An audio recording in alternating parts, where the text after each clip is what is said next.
So, Mr. Singh, you are saying that the police and the Coast Guard, they faltered in this.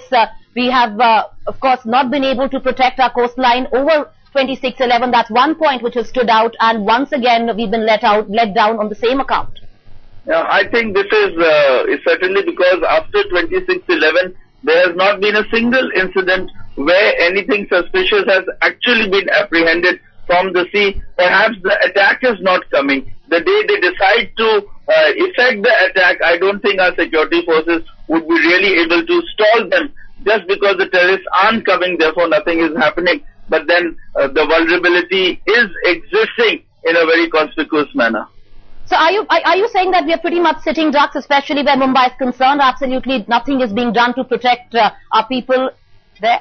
I think what is being done is highly insufficient, because the boats and all which were purchased, most of them are lying idle. They are not being used. People are not interested in doing the very prosaic task of patrolling the sea, where there isn't much of executive power of the police being used. Many of the boats have run into disrepair. There is not enough fuel to run the boats, whereas customs, again, another agency, there again, since the smuggling from the sea route has come down, their boat patrolling has also come down. The only thing which remains is the Coast Guard. But the Coast Guard has its own limitations, because they have larger ships and they do not do some sort of a very intensive patrolling and a detailed verification of suspicious boats which are moving around. And at the same time, there is no very integrated mechanism of sharing the intelligence coming from various agencies and being disseminated to these various agencies who do the patrolling. So I think there are lots and lots of loopholes which are there in the system, and the terrorists, if they want, they can certainly use them anytime. So stay on with us. This is the latest bit of breaking news that we are giving to our viewers on the network. A possible terror threat to Mumbai. There, 5 terrorists have come into Mumbai. These are the pictures released by the Mumbai police. There, a terror attack on the lines of 2611 planned on Maximum City is what we are getting to know. My colleague R.S. Chandra joining us with the very latest on this story. R.S., like Mr. Y.P. Singh was stating very clearly there, that nothing has been done about a basic situation of guarding our coastline. Your crime team has been exposing that every 3 months we have seen that the sophisticated equipment, shipping vessels, boat vessels, nothing of that has been procured, and that entire coastline still extremely vulnerable.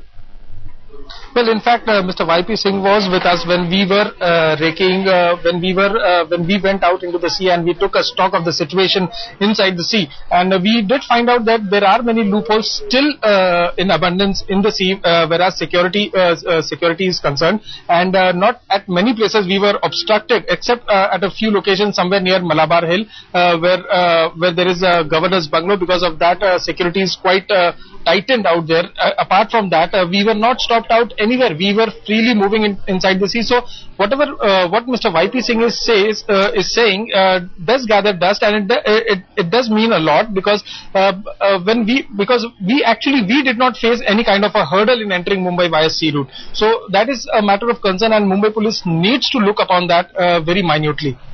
All right, I will stay on with us. Mr. Singh, let's get a closing comment from you. Would you say very clearly that we have learned absolutely no lessons post-2611, inviting a terror attack yet again?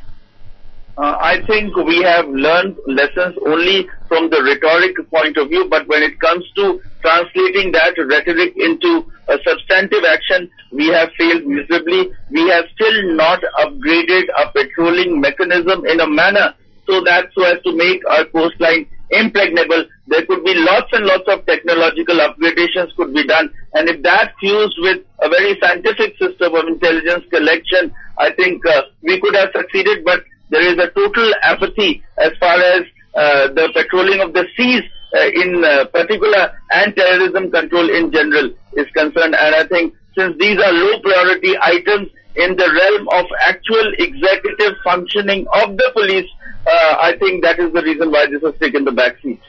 Well, a low priority in the face of an imminent terror strike. Mr. Y.P. Singh, thank you for joining us.